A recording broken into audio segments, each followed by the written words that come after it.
श्री सद्गुरु। इस पवित्र स्थल पर विराजे हुए सभी गुरुजनों को मेरा नमन। सम्माननीय साधु समाज, परम आदरणीय धर्म प्रेमी सज्जनों, पूजनीय माताओं एवं भक्तिमती धर्मशिला बहनों, अभी हम लोग सुन रहे थे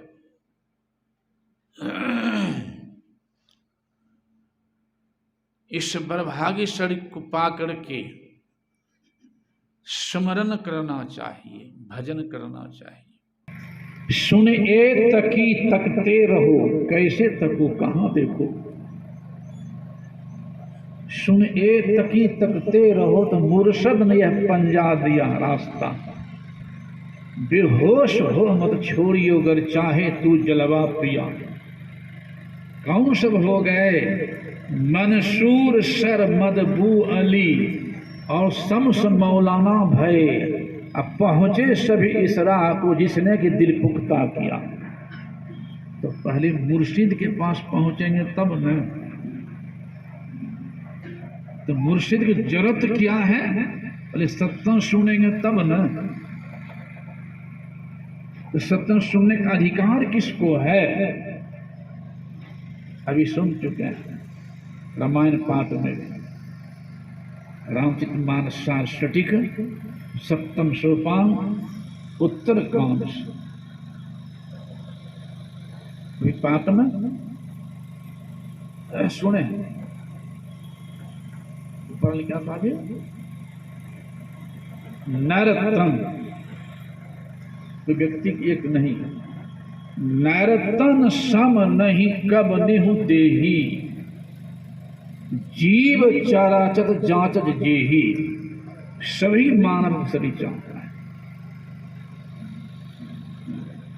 है। बिहार भागलपुर में भी शांति सभी चाहता है, कल्याण सभी चाहता है, लेकिन मुर्शिद के अभाव में, सदगुरु के अभाव में, सत्संग के अभाव में भटक रहा है लोग।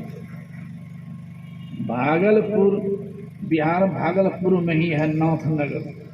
नाथनगर में एक थे खलील साहब, मुसलमान भाई। जब गुरु महाराज के चरणों में आया, सत्संग सुना, दर्शन किया, तो गुरुदेव से दीक्षा भी ले लिए। सुमरन करने की भेद, युक्ति, कला, रहस्य, मर्म। वो खलील साहब के बेटा, भाई, माँ, पिता, चचा सब मिल करके बाजार करके आंगन में छाती पर चढ़ करके मछली मुंह में घुसी आया, तैयो नहीं खाया, तैयो नहीं खाया। और गुरुदेव के पास आकर रोने लगा कि गुरुदेव, ये अल्लाह ने, खुदा ने कैसे परिवार मेरा जन्म दिया कि मैं वैष्णव होना चाहता हूं तो मुझे भ्रष्ट कर दिया। तो गुरुदेव ने कहा था, बेटा तुमको पाप नहीं लगेगा, जो जिन्होंने ऐसा किया उसको पाप लगेगा, तुम भजन करो। फिर दोहरा की हिम्मत नहीं हुआ। तो संस्कार मिटता नहीं, कलेज कहीं चले जाए, वो संस्कार खींच करके सही जगह पर पहुंचा देगा, खींच सही जगह पर पहुंचा देगा। इसलिए आवश्यकता है पहले सत्संग की। ईश्वर की विशेष कृपा हो जाती है तब सत्संग मिलता है, और तब ये नर्तन के महत्व को जान पाता है। जब सत्संग नहीं मिलेगा, महत्व को नहीं जान पाएंगे। इसलिए भगवान राम भी कहे हैं, बड़े भाग्य मानुष तन पावा। सभी शरीरधारी को बरभागी नहीं कहा है, उसी मानस में यह भी कह दिए हैं, सोई पावन सोई सुभग शरीरा, जो तन पाई भजे रघुबीरा। ऐसे बरभागी शरीर को पा करके युक्ति जान भजन करते हैं, वे बरभागी होते हैं। नहीं तो मनुष्य के शरीर प्राप्त है, मनुष्य रहते हुए कितने को पैर नहीं है, हाथ नहीं है, और भटक रहा है। और ऐसा बरभागी शरीर पाकर के भी पीने के दूध पी रहा, शराब, खाने का आम तो खाएंगे अंडा, खाने का मांस तो खाने के खीर तो खाएंगे मांस, करने की जीव रक्षा तो कर रहे हैं, जीव हत्या, उसको बड़भागी नहीं कहा है। बड़भागी जब समतों चरण पहुंचा दिया, जुक्तियां भजन करने लग गए, तब बड़भागी। हाँ, ये जरूर है वह अभागा व्यक्ति भी, जिसका जीवन नारकीय जीवन है, वो उस व्यक्ति भी अगर कहीं समतों चरणों पहुंच जाए, संत के ज्ञान में गंगा में डुबकी लगा ले, तो वे भी बड़भागी बन सकते हैं। क्यों, सुबह मैं कह चुका हूं कि जिस तरह से नाला का पानी कोई नहीं पीता है, लेकिन नाला का पानी भी अगर बहते बहते गंगा मिल जाए तब नाला नहीं रहता है, वो गंगे हो जाता है। पीवो करते हैं, छिटको ले लेता है, बैना धाम में पहुंचा देता है। उसी तरह से अपराधी से अपराधी व्यक्ति भी अगर संत के ज्ञान में गंगा में डुबकी लगाने का मौका मिल जाए तो वो भी प्रभागी बन सकता आगे चल करके। इसीलिए आगे चल करके कहा, एक नानक देव महाराज में पंजाब में ही उन्होंने कहा, नहीं ऐसो जन्म बारंबार, का जानो कछु पुण्य प्रगट, तेरो मानु खा अवतार। लेकिन घटत छिन छिन, आयु घट रही, शरीर बन रहा है, घटत छिन छिन, बढ़त पल पल, जात न लागे बार। अरे वृक्ष से फल टूटी पड़ी हो, बहुन लागे डार, नहीं ऐसो जन्म बारंबार। जो कच्चा फल टूट के गिर जाता है उस गाछ नहीं बना पाएगा, और जो पूरा पक कर के गिरता है उसमें क्षमता आ जाती है दूसरी गाछ बनाने की। तो ऐसे बर्भाग्य पा करके जो समतो ज्ञान को प्राप्त करके पक्का कर लिया, अपने के साधक बना लिया है, साधन में कुछ उत्तीर्ण हो गया है, तो वह अन्य शरीर में नहीं जाएगा। क्यों, संतवाणी में है, सोना जंग नहीं लगे और लोहा घुन नहीं खाए, और गुरु की चेताई आत्मा अब कभी नरक नहीं जाए। भक्ति बीज बिन से नहीं, जो जुग जाए अनंत, ऊंच नीच घर जन्म ले, तब संत के संत। भक्ति बीज पलटे नहीं, आ परे जो चोल, कंचन जो बिस्टा परे, घटे नवा का मोल। इसलिए कहते हैं कि बड़भागी बनना चाहते तो बड़े भाग पाइए सत्संगा, तब बड़भागी बन सकते हैं। बिना ही प्रयास होई भम भंगा। इसे फिर दूसरे संत ने कहा, बार बार नर देह, ये बड़भागी शरीर बार बार नहीं मिलेगा। बार बार नर देह नहीं यह बीरड़े, चेत सको तो चेत कहे कबीर रे। नर्तन दुर्लभ तुमने पाया, ऐसे नहीं कोटि जन्म भटका जब खाया। अब या को व्यर्था मत खोयो, चेतो छिन छिन भक्ति कमाओ। तो भक्ति कमाएंगे कैसे, करेंगे कैसे? इसलिए आवश्यकता कहता है पहले सत्संग की, तभी सही रास्ता पकड़ सकते हैं, नहीं तो सही रास्ता नहीं पकड़ पाएंगे। नहीं तो कुछ ऐसी भक्ति भी दुनिया में कर रहे हैं लोग, ऐसी भक्ति भी कर रहे हैं कि हो रहा पाप, मन में है कि हम भक्ति कर रहे हैं। कुछ ऐसी भक्ति भी दुनिया में हो रही है। जानते कौन सी भक्ति है? कि हो रहा पाप, कहते हैं भक्ति कर रहे हैं। ऐसे बर्भाग्यशाली पा करके भी कुछ जगह, मैं आलोचना नहीं कर रहा हूं, यथार्थ बात रख रहा हूं। कहते हैं, कछ लेते हैं, मन्नत कर लेते हैं, हे दुर्गा मात, हे काली माँ, हे फलना माँ, हमारा ये हो जाएगा, हमारा बेटा ठीक हो जाएगा, ये हो जाएगा, आपको जोड़ा पठा चढ़ा दूंगा, जोड़ा भैंसू चढ़ा दूंगा। ऐसी मन्नत कर लेते हैं और चढ़ाते हैं, जाकर सुनते हैं, सब बहुत जगह।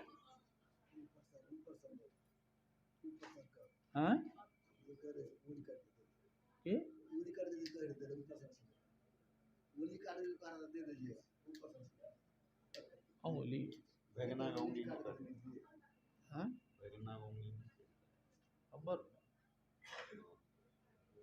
हाँ हाँ, तो प्रश्न तो आइए जाते हैं, प्रश्न आइए जाएगा। तो मैं कह रहा था, थोड़ा मैं यहाँ तर्क देता हूं, कहां जा रहा है सत्संग का भाव में लोग। कहते हे दुर्गा माँ, हे काली माँ, हमारे बेटा भी ठीक हो जाएगा, बीमार हो गया तो आपको जोड़ा पठा चढ़ा दूंगा, ऐसा भी सुन दुनिया में लोग कर रहा है। यहां मैं तर्क देता हूं, वो दुर्गा माँ कौन है, काली माँ कौन है, चंडी माँ कौन है? वो आद्य शक्ति है, जगत जननी है, यानी जगत की माँ है, जगत की माँ।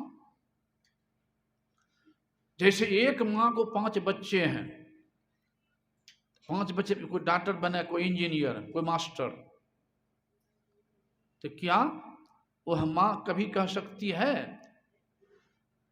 डॉक्टर इंजीनियर 5 बच्चे में एक गूंगा बच्चा भी निकल गया, एक बच्चा गूंगा भी हो गया, तो कह सकती है माँ डॉक्टर इंजीनियर बच्चे से कि तुम्हारा जो छोटका भाई है गूंगा, गूंगा बुझते हैं, बौका जिसको भी कहते हैं, उसको काट के खा जाओ?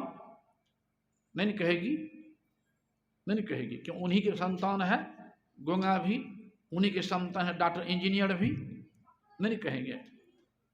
यहां पर ये दूसरा तर्क यहां दे रहा हूं। एक माँ है, माँ एक है, उस माँ को कोई नानी कहते हैं, कोई दादी भी कहते हैं, कोई चाची कहते हैं, तो कोई मौसी भी कहते हैं, कोई फूआ भी कहते हैं, कोई बेटी भी कहने वाले हैं। माई एक संज्ञा अनेक, माई एक संज्ञा अनेक। लेकिन जो देवी को हम मन्नत करते हैं, दुर्गा माँ, काली माँ, तो बेटा कहता दुर्गा माँ, तो बाप क्या कहता है? दुर्गा माई है ना। और दादा क्या कहता है? दुर्गा माई है ना। और दादी क्या कहती है? दुर्गा माई है ना। और नानी क्या कहती है? चाचा क्या कहता है? चाची क्या कहती है? एक संज्ञा है ना। एक माई को संज्ञा अनेक, कोई नानी कहते, कोई दादी कहते, कोई मौसी कहते, कोई चाची कहते हैं, कहते संज्ञा एक माई को। लेकिन देवी दुर्गा, काली माँ इत्यादि को तो बेटा कहे कि बाप कहे कि चाचा कहे कि चाची, सब एक ही संज्ञा, सब माँ ही कहते हैं। दुर्गा दादी तो कोई नहीं कहते, दुर्गा नानी तो कोई नहीं कहते हैं, दुर्गा चाची तो कोई नहीं कहते हैं। इसमें रहस्य गंभीर है। जैसे माई एक संज्ञा अनेक, लेकिन देवी में संज्ञा अनेक नहीं है, एक संज्ञा है, अर्थात जगत जननी, जगत की माँ, सबकी माँ है।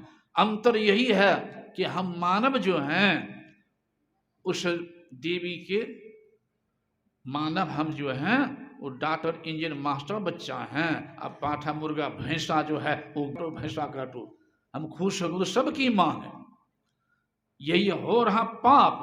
अब मन में है कि हम भक्ति कर रहे हैं, देवी को खुश कर रहे हैं, अब हो रहा पाप। यही अंधी भक्त के गुरुदेव ने सत्संग के द्वारा साफ करने की कृपा किए हैं। यहाँ पर एक कहानी और याद आ गई। मेरे पिताजी 4 भाई, कि चंडी माँ ठीक की है, बीमार पड़ गए थे, बेड गसे हैं, 2 ठो पाठा लेके चल दिया चढ़ाने के लिए। हमारे पिताजी नारदी धन्यासी अभी जीवित है। मेरे पिताजी स्वामी 2 वर्ष कम है, उन्हें 98 वर्ष उम्र है, अभी जीवित हैं। अभी भी 1-2 किलोमीटर बोल लेते हैं। हाँ, नारदी भजन तो 10 गाँव लेकर लोग जाते थे। दादाजी नहीं, दादाजी तो रामानंद साधु थे। अब मैं तो 18 वर्ष उम्र में निकल भाग गया, गुरु भागी चलो, संस्कार था अपना। तो मैं जो कह रहा था, पिताजी देख लिया दोनों पठवा को ले जा रहे, लगता दोनों कटाएंगे। तो पूछते हैं जी कि पठवा ले जा रही है, कहाँ ले जाएगी? तो भैया गच्छे हैं, मेरा बेटा जगदीश नाम था, जगदीश बीमार हो गया था, देवी को गच्छे हैं और हम देना है। अरे तुम्हारे बेटा को ठीक किया देवी ने? तो हाँ भैया ठीक किया, चढ़ाना है। तो पिताजी कहते पठवा क्या बिगाड़ा है? तुम्हारा बेटा को देवी ठीक की है, लेकिन पठवा चढ़ाने जा रही, कटाने की, पठवा क्या बिगाड़ा है? तो भैया गच्छे हैं ना चढ़ाने के लिए, और नहीं चढ़ाएंगे तो देवी के नाश को खुश हो जाएगी ना। तो मेरे पिताजी कहते सुनो, देवी ने ठीक है तुम्हारा बेटा हो और तुम कटाएंगे दूसरा के बेटा को, वो तो पाप हो जाएगा। तो क्या करें? तो जिसको देवी बचाई है तुम्हारा बेटे को, इस बेटे को ले जाओ देवी के सामने, गला नहीं काटना है तो अपना बेटे के जगदीश के अंगुली काट के मार चढ़ा देना है देवी को, देवी खुश हो जाएगी। और दूसरा बच्चा कटाएगी तो पाप लगेगा। और तो अपना बेटा गला नहीं कटाना है, केवल एक तो अंगुली कट करके चढ़ा देना है। तो कहती है भैया वो अंगुली कटाने के तैयार होंगे, जब जान बचा दी है देवी तो अंगुली क्यों करे, पूछ लो जाएगी, पापे लग जाएगा उल्टे। तो क्या करें भैया? क्या उसको जाकर के कान काट के बोतू छोड़ देना, अब प्रसाद चढ़ा देना, प्रसाद उसी में खुश हो जाएगी देवी। तब वही किया। अगर बुद्धि नहीं लगाते तो हत्या कर बताते वो करते न। यही है अंधी भक्ति बिना ज्ञान के भटकना है। ये समझदारी कहां हुई? समझाने वाले मिले तब न। इसलिए कहा बिनु सत्संग विवेक न होई, राम कृपा बिनु सुलभ न सोई। ज्ञान कहां होगा?